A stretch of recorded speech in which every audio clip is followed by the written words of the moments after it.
Hi everyone. तो हम 19 दिसंबर का क्वेश्चन देख रहे हैं। आज का क्वेश्चन ग्रीडी से रिलेटेड है। इससे पहले मैं ये बता दूं कि इस सॉल्यूशन में टाइम स्टैम्प्स दिए गए हैं, तो आप अपने हिसाब से डिफरेंट पार्ट्स पे जंप थ्रू कर सकते हैं। तो let's start reading the problem. तो the problem name is max chunks to make sorted. So in this problem, they say you are given an integer array ARR of length n that represents a permutation of the integers in the range 0 to n minus 1. तो हमें सिर्फ 0 to n minus 1 के बीच की सारे numbers given है. Then we split ARR into some number of chunks, that is partitions, and individually sort each chunk. After concatenating them, the result should equal the sorted array. तो basically हमें जो भी ये ARR दिया है इसको हमें कुछ पार्टीशंस में डिवाइड कर देना है, और उसके बाद इनको इंडिविजुअली सॉर्ट करके वापस से कंकैटिनेट करके इसको सॉर्टेड एरे के बराबर बनाना है। And then this return the largest number of chunks we can make to sort the array. तो जितने भी हम मैक्सिमम नंबर्स में इस एरे को डिवाइड कर सकते हैं वो नंबर हमें फाइनली रिटर्न करना है। तो ये प्रॉब्लम स्टेटमेंट था। एग्जाम्पल से ये ज्यादा अच्छे से समझ में आएगा।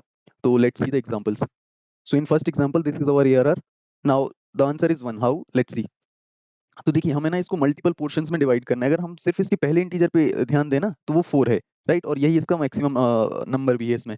तो अगर हमें इसको कुछ पार्ट्स में डिवाइड कर देना है, मान लेते हैं हमने एक बार को जस्ट अज्यूम करते हैं कि 432 का एक पोर्शन बनाया और 10 का एक और पोर्शन बनाया। तो जब हम इसको इंडिविजुअली सॉर्ट करेंगे ना तो यहाँ पे 2 3 4 आ जाएगा, राइट, और इसको जब इंडिविजुअली सॉर्ट करेंगे तो 0 और 1 आएगा। अब आप देख सकते हैं कि ये 4 ना कभी भी इस इंडेक्स से ज्यादा आगे तो नहीं जा सकता ना, जैसे ही हमने इसको 3 में डिवाइड किया। बट 4 तो हमें एकदम राइट मोस्ट साइड पे चाहिए होगा, राइट, ताकि हम इसको सॉर्टेड बोल सकें। तो जो भी मैक्सिमम वैल्यू है ना वो हमेशा राइट मोस्ट साइड पे आनी चाहिए। बट इसमें तो जो मैक्स वैल्यू वही 0 पे रख दी है। इसका मतलब है कि हमें इस कंप्लीट एरे को सॉर्ट करना होगा, तो इसलिए यहाँ पे एक ही चंक बन सकता है, राइट। तो इसलिए इसका आंसर 1 है। इसके बाद अगले एग्जांपल से ये और ज्यादा क्लियर हो जाएगा। तो देखिए ये हमारा अगला एग्जांपल है 1 0 2 3 4। तो यहाँ पे देखिए अगर हम ये 1 0 वाले पोर्शन को एक साथ रख लें और इसको अगर हम इंडिविजुअली सॉर्ट करें तो यहाँ पे हमें 0 1 मिल जाएगा, राइट। ये सॉर्टेड है। इसके अलावा बाकी के चंक्स देखिए 2 3 4 ये इंडिविजुअली भी रहे ना तो ये तब भी सॉर्टेड है, राइट। तो 2 अपने आप में सॉर्टेड है, 3 अपने आप में सॉर्टेड है, 4 अपने आप में सॉर्टेड है। तो इसलिए यहाँ पे फाइनली हमारे पास 4 चंक्स रहेंगे। एक तो हमने ये वाला चंक ऑलरेडी डिस्कस कर लिया, इसके बाद 2 3 और 4 अपने आप में सॉर्टेड है। तो इसलिए यहाँ पे आंसर 4 आया हुआ है।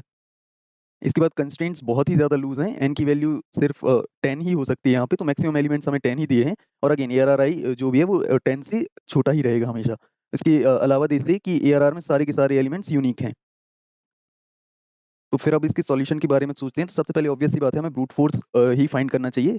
तो इस पर्टिकुलर क्वेश्चन में ना ब्रूट फोर्स अप्रोच फाइंड करने से पहले भी ना एक स्लाइट सी ऑब्जर्वेशन हमें फाइंड करनी होगी। एंड वो ऑब्जर्वेशन ये है कि मान लेते हैं एक बार को हमें ये वाला एरे सॉर्टेड दिया गया, right. So let's write the sorted array to see what is that observation. तो 0 1 2 3 4 यहाँ पे देखिए n5 है, तो जो मैक्सिमम वैल्यू होगी वो n-1 दैट इज 4 ही हो सकती है। तो अगर हम ये वाले मान लेते हैं कि हमें एक बार को ये वाला एरे दिया था और हमसे पूछा गया होता कि मैक्सिमम चंक्स बता दीजिए हमें, तो इसमें क्या पता चल रहा है हमें कि हर एक वैल्यू अपने आप में ना एकदम करेक्टली सॉर्टेड है, राइट। तो हम इनको 5 चंक्स में डिवाइड इजीली कर सकते हैं, राइट।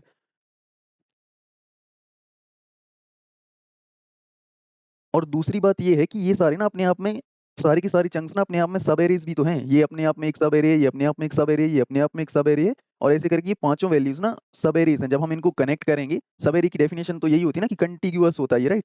तो यहाँ पे हमें वही चेक करना है कि ऐसे कंटिग्यूअस सब एरेज फाइंड कर लेने हैं जो कि अपने आप में सॉर्टेड हो, राइट। तो अगर मैं अब वापस से अपने इस वाले एग्जाम्पल पे आऊँ ना, तो देखिए यहाँ पे ये एक ऐसा सब एरे है जो कि जब हम इसको सॉर्ट करेंगे ना तो ये एकदम करेक्ट सॉर्टेड सब एरे देगा हमें, राइट। इसके अलावा 2 अपने आप में एक सॉर्टेड सब एरे बन जाएगा, 3 अपने आप में एक सॉर्टेड सब एरे बन जाएगा, 4 अपने आप में एक सॉर्टेड सब एरे बन जाएगा। तो फाइनली हमें सब एरेज फाइंड करके दे देने हैं, और जितने सब एरेज हम फाइंड कर लेंगे वो हमें एज एन आंसर रिटर्न करना है। इसके बाद आते हैं एक और इंपॉर्टेंट ऑब्जर्वेशन पे। वो ये है कि जब हम अपने इस एरे पे ट्रेवर्स करें ना, मान लेते हैं एक बार को हम इस पे आइटरेट कर रहे हैं, तो अभी हमारा इस इंडेक्स पे आई की वैल्यू 0 होगी, यहाँ पे आई की वैल्यू 1 होगी, यहाँ पे आई की वैल्यू 2 होगी, यहाँ पे आई की वैल्यू 3 होगी, यहाँ पे आई की वैल्यू 4 होगी। तो आप यहाँ पे एक पैटर्न देख सकते हो कि आई और जो भी वैल्यू है ना वो सेम हो रही है अगर एरे ऑलरेडी सॉर्टेड है, राइट। तो बस हमें इसी एक इंपॉर्टेंट ऑब्जर्वेशन का यूज करना है। और बेसिकली होगा क्या कि किसी भी इंडेक्स पे अगर जो उस पर्टिकुलर सब एरे की मैक्सिमम वैल्यू है ना, मैक्सिमम वैल्यू, ये पॉइंट नोट करने वाला है, अगर ये बराबर हो जाते हैं इंडेक्स और सब एरे की मैक्सिमम वैल्यू, अगर ये वैल्यूज बराबर हो जाती हैं, इसका मतलब है कि वहां पे ना एक वैलिड या सॉर्टेड चंक ऑफ सब एरे मिल जाएगा हमें। तो हम उसको एक काउंट कर सकते हैं। जैसे कि अगर मैं इसी एग्जांपल को थोड़ा-सा मॉडिफाई करूँ और मान लेते हैं हमें ऐसे 0, 2, 1 ये वैल्यू दी गई होती है और इसके बाद मान लेते हैं 4, 3 दिया गया होता। तो अगर हम इसको ध्यान से देखें ना, तो ये अपने आप में एक सॉर्टेड चंक बन जाएगा और ये अपने आप में सॉर्टेड चंक बन जाएगा। अब इस पे एक बार ट्रैवर्स करके देखते हैं, तो हमारा i अभी यहाँ पे 0 है। यहाँ पे देखिए ये मैच हो रहा है, राइट?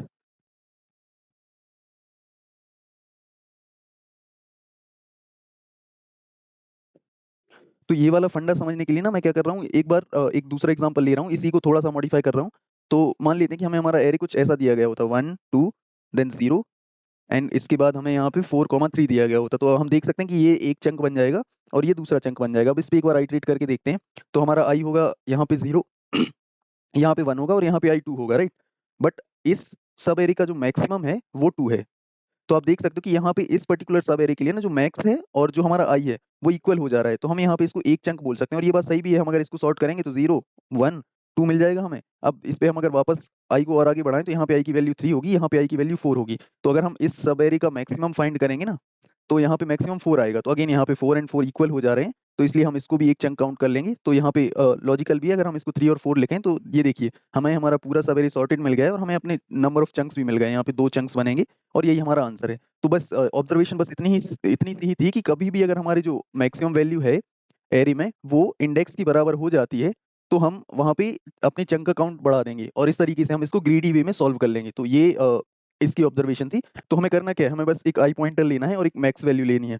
तो अभी इसको 0 से शुरू कर देते हैं। तो जब हमारा आई यहाँ पे 0 है, मैक्स वैल्यू हमारी 1 हो जाएगी।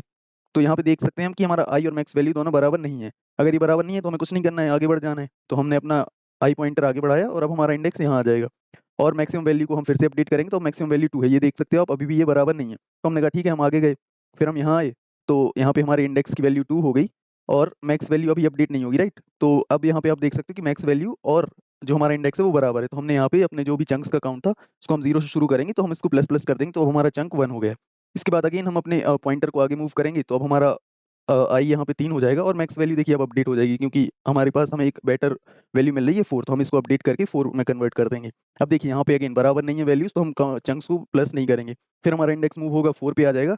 अब अगेन हम 4 और 3 को कंपेयर करेंगे तो मैक्स वैल्यू हमारी 4 ही रहेगी, तो हम 4 को अपडेट नहीं करेंगे। बट यहाँ पे आप देख सकते हो कि 4 एंड 4 इक्वल हैं, तो हम यहाँ पे चंक्स को फिर से प्लस प्लस कर देंगे तो हमारे चंक्स 2 हो जाएंगे। तो ये सिंपल सा ड्राई रन था और ये इसका ग्रीडी वे था सॉल्व करने का। और इस तरीके से अगर हम सॉल्व करेंगे तो आप देख सकते हो कि हमने सिर्फ एक ही बार ट्रेवर्स किया है, तो ओ एन में हमने इसको सॉल्व कर लिया है। तो एक बार हम अपने इस ग्रीडी सॉल्यूशन को कोड करके देखते हैं और फिर इसकी दूसरी अप्रोच भी समझेंगे। तो एक काम करते हैं, एन कैलकुलेट कर लेते हैं। ये होगा एआरआर का साइज और एक इंडेक्स ले लेते हैं जो कि 0 से, या फिर इसके लिए हम फॉर लूप का यूज कर लेंगे। एक वेरिएबल ले लेते हैं चंक्स नाम का, जो कि चंक्स का काउंट स्टोर करेगा। एक फॉर लूप का यूज करेंगे हम, i इक्वल्स टू 0 से i less than n, i plus plus.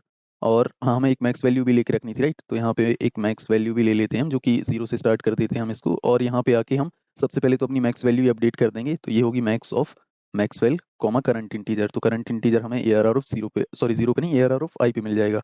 और अगर हमारा ये जो मैक्स वैल्यू है ये इंडेक्स के बराबर है, तो इसका मतलब हमें वहां पे अपने चंक्स को इंक्रीज कर देना है। तो बस ये सिंपल सा कोड था एक। इसको सबमिट करके देखते हैं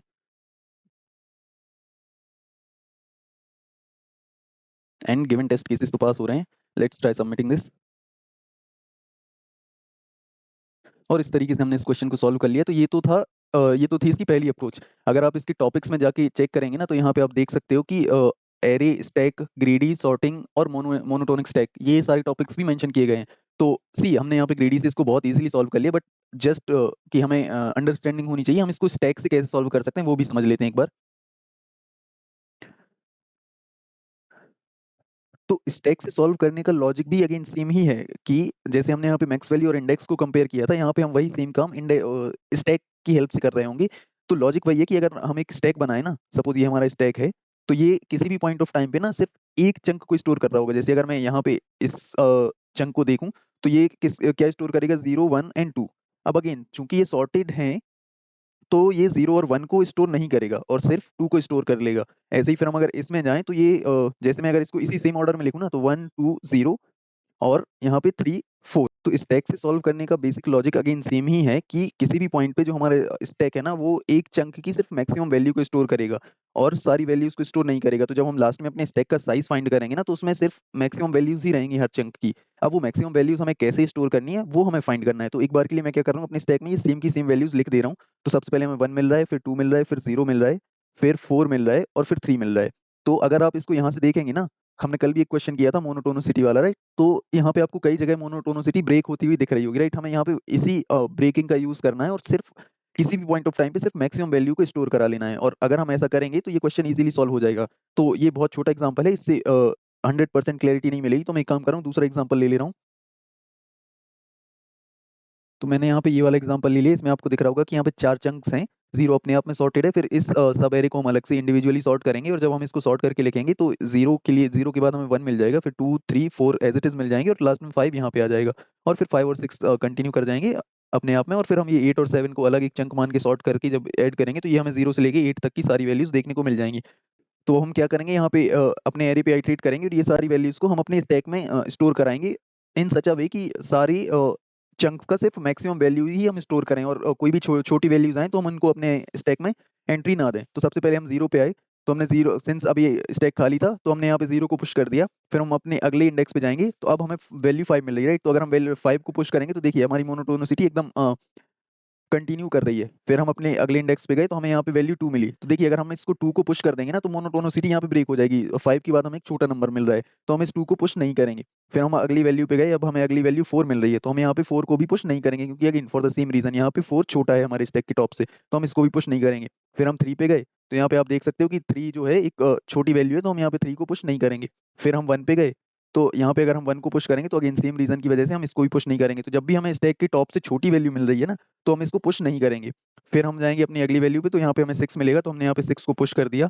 फिर हम गए अपनी अगली वैल्यू पे 8 तो हमने यहाँ पे 8 को भी पुश कर दिया क्योंकि देखिए अभी तक हमारी मोनोटोनिसिटी एकदम कंटिन्यू कर रही है, राइट? कभी भी हमें ऐसा नहीं हो रहा है कि ये ऑर्डर डिफरेंट मिल रहा हो, सॉरी अनसॉर्टेड मिल रहा हो। तो अब हम 8 तक आ चुके हैं। फिर हमारी अगली वैल्यू आई 7। तो अगर हम इस यहाँ पे 7 को पुश कर देंगे तो देखिए ये ऑर्डर बिगड़ गया, तो इसलिए हम यहाँ पे 7 को भी पुश नहीं करेंगे। तो यहाँ पे जो अब हम इस तरीके से अपनी स्टैक का साइज देखें तो 4 मिल रहा है हमें। तो किसी भी पॉइंट ऑफ टाइम पे हमें जब हम इसको सारी वैल्यूज को प्रोसेस कर चुके रहेंगे तो हमें स्टैक में जितने एलिमेंट्स मिल रहे हैं ना हमें उतने ही चंक्स मिल रहे होंगे। और अगर हम इसको ध्यान से देखें तो देखिए अभी हमारे स्टैक में सबसे नीचे कुछ नहीं है तो हम मान लेते हैं कि यहाँ पे इंडेक्स 0 है। तो इंडेक्स 0 से जहां तक हमें ये वैल्यू 0 मिल रही है ना वहां तक एक चंक बनेगा। तो आप अगर यहाँ पे देखो तो 0 तक हमें एक चंक मिल रहा है, फिर इसके बाद 0 के बाद हमें 5 तक एक चंक और मिलेगा। तो 5 तक का एक चंक देखिए यहाँ पे ये रहा। 0 के बाद वैल्यू 1 आएगी तो हमने यहाँ से 1 से लेके 5 जहाँ पे भी है ना वहां तक का एक चंक मान लिया। फिर उसके बाद 5 के बाद अगली वैल्यू 6 है तो 6 से 6 तक का एक चंक मिलेगा। तो यहाँ पे देख सकते हो आप 6 से 6 तक का एक चंक मिल रहा है। फिर 6 के बाद अगली वैल्यू हमें 7 मिलेगी तो 7 से 8 तक का एक और चंक मिल जाएगा। तो देखिए 7 से 8 तक का एक और चंक मिल गया और इस तरीके से हमारा आंसर 4 आ गया। तो अगर हमने अभी जो ड्राई रन डिस्कस किया अगर हम उसको सीधे सीधे कोड कर देंगे ना तो इसमें एक इशू आएगा और वो इशू समझने के लिए मैं यहाँ पे एक और एग्जांपल ले रहा हूँ। तो सपोज हम फिर से वही करते हैं जो हमने अभी किया था। तो अभी हमारा फर्स्ट वैल्यू 1 पे फर्स्ट इंडेक्स 1 को पॉइंट करेगा तो हमने यहाँ पे 1 को सिंपली पुश कर दिया। फिर हमने अपना इंडेक्स आगे मूव किया, हमें अपना अगली वैल्यू 2 मिल रही है तो हमने 2 को भी पुश कर दिया और यहाँ तक सब कुछ सही चल रहा है, राइट? फिर इसके बाद अगली वैल्यू 0 आई तो अब हम इस 0 को पुश नहीं करेंगे क्योंकि इससे मोनोटोनिसिटी ब्रेक हो जाएगी। और इसको ब्रेक पुश किए बिना हम अब आगे मूव किए और इसके बाद हमने अगली वैल्यू 3 फाइंड की और हमने यहाँ पे 3 को स्टोर कर लिया।